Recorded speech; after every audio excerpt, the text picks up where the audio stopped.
ജീവിതത്തിലെ എല്ലാ പ്രക്ഷോഭങ്ങൾക്കും തിരയിളക്കങ്ങൾക്കും ചെറുത്തുനിൽപ്പുകൾക്കും ശേഷം ഓരോ മനുഷ്യനും കൈവരുന്ന ഒരു ശാന്തതയുണ്ട്.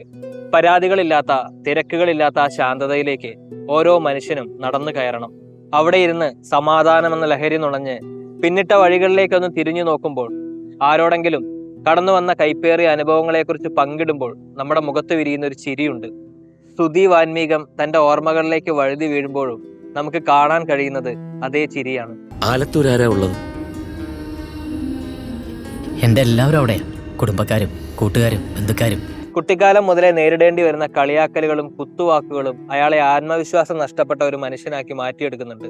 ബസ്സിലും കടയിലുമെല്ലാം നേരിടേണ്ടി വന്നേക്കാവുന്ന അപമാനത്തെ ഭയന്ന് എല്ലാവരുടെയും പുറകിലേക്കായി മാറി നിൽക്കുന്നുണ്ട് അയാൾ. തന്റെ വിക്കിനെ മറികടക്കാൻ അയാൾ പല വഴിക്കും ശ്രമങ്ങൾ നടത്തുന്നുണ്ട്. പാട്ട് പാടുമ്പോഴും പരിചയമുള്ളവരോട് സംസാരിക്കുമ്പോഴും സ്തുതിക്ക് വിക്കില്ല.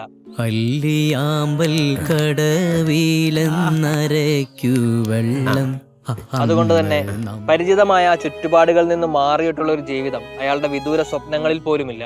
അച്ഛനും അമ്മയും തന്റെ പ്രിയപ്പെട്ട സ്കൂളും കൂട്ടുകാരും അടങ്ങുന്ന ആ ഇട്ടാവട്ടത്തിനപ്പുറം പറക്കാൻ കഴിയുന്ന ഒരു ചിറക് പോലും സ്തുതിയുടെ മനസ്സിലില്ല.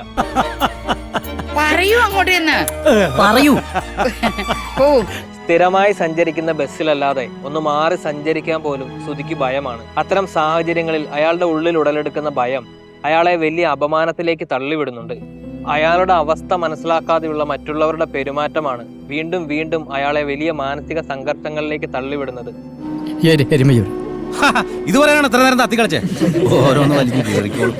വിക്കിനെ മറികടക്കാൻ അയാൾ ശ്രമിക്കുന്ന ഓരോ ശ്രമവും മറ്റുള്ളവരുടെ ഉള്ളിൽ കൗതുകം ജനിപ്പിക്കുകയാണ് ചെയ്യുന്നത്. ആ സ്കൂളിലെ ജോലി അയാൾക്ക് ആകെയുള്ള ഒരു പിടിവള്ളിയാണ്. അതറിയാവുന്നത് കൊണ്ട് തന്നെ അയാളെ മാക്സിമം ചൂഷണം ചെയ്യുന്നവരുടെ മുമ്പിൽ തല കുനിച്ച് നിൽക്കേണ്ടി വരുന്നുണ്ട് സ്തുതിക്ക്.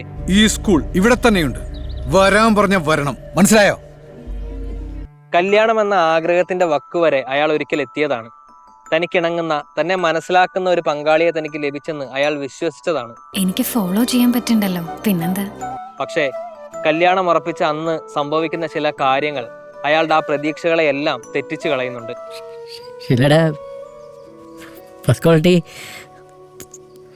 ഷീലയോടും കൂട്ടുകാരോടുമെല്ലാം തന്റെ ആത്മാഭിമാനത്തെ ചോദ്യം ചെയ്തതിന്റെ പേരിൽ വഴക്കുണ്ടാക്കേണ്ടി വരുന്നുണ്ട് സ്തുതിക്ക്. ഈ ബന്ധം വർക്കൗട്ട് ആവില്ല സുധി. അതിന്റെ പേരിൽ എന്നേക്കുമായി തന്റെ കല്യാണമെന്ന ആഗ്രഹം താഴെ വീണുടയുന്നുണ്ട്. ആ സംഭവം അയാളെ തകർത്ത് കളയുന്നുണ്ട്. പക്ഷെ ഈ പ്രതിസന്ധികൾക്കെല്ലാം ഇടയിലും അയാൾക്ക് സംഭവിക്കുന്ന ഒരേ ഒരു നല്ല കാര്യമാണ് കല്യാണി. സുധിയുടെ ഈ സ്റ്റാമറിംഗ് ഇഷ്യൂവിന് അതിനൊരു പെർമനന്റ് ആയിട്ടുള്ള സൊല്യൂഷൻ ഇല്ല എന്നതാണ്. അയാളുടെ ഏറ്റവും വലിയ ആഗ്രഹത്തെ തകർത്തുകൊണ്ടാണ് കല്യാണി സുധിയുടെ ജീവിതത്തിലേക്ക് കടന്നു വരുന്നതെങ്കിലും കഥ മുന്നോട്ട് പോകുമ്പോൾ അയാളുടെ ജീവിതത്തിലേക്ക് വെളിച്ചം വീശുന്ന ഒരാളായി കല്യാണി മാറുന്നുണ്ട്. വിക്കിനെ ഫലപ്രദമായി നേരിടാനുള്ള ആദ്യത്തെ തിരിച്ചറിവ് സുധിക്ക് കൊടുക്കുന്നത് കല്യാണിയാണ്. ഡയലോഗ് അല്ല, ഐ കൻ പ്രൂവ് ഇറ്റ്. പക്ഷെ സുധി കോപ്പറേറ്റ് ചെയ്യണം. I can show you the difference. ബെറ്റുണ്ടോ? അവളുടെ ആ വെല്ലുവിളിയാണ് അയാളുടെ ജീവിതത്തിലെ ഉയർച്ചകളിലേക്കുള്ള ആദ്യത്തെ ചവിട്ടുപടി. ഇതെനിക്ക് ജന്മത്ത് വായിക്കാൻ പറ്റില്ല. സുധി ട്രൈ ചെയ്യണം. ബെറ്റർമെന്റല്ലോ. വിക്കില്ലാതെ സംസാരിക്കാൻ നമ്മൾ ശ്രമിക്കുമ്പോൾ ഉണ്ടാവുന്നതാണ് വിക്ക് എന്ന തിരിച്ചറിവാണ് കല്യാണി സുധിയിലേക്ക് പകർന്നു കൊടുക്കുന്നത്. പതിയെ പതിയെ കല്യാണി സുധിയിലേക്കും സുധി കല്യാണിയിലേക്കും അടുക്കുന്നുണ്ട്. പോകെ പോകെ കുറച്ചുകൂടെ ആഴത്തിൽ പരസ്പരം മനസ്സിലാക്കുമ്പോൾ സുധിയോടുള്ള ഇഷ്ടം കല്യാണി അവന്റെ മുഖത്തു നോക്കി തുറന്നു പറയുന്നുണ്ട്.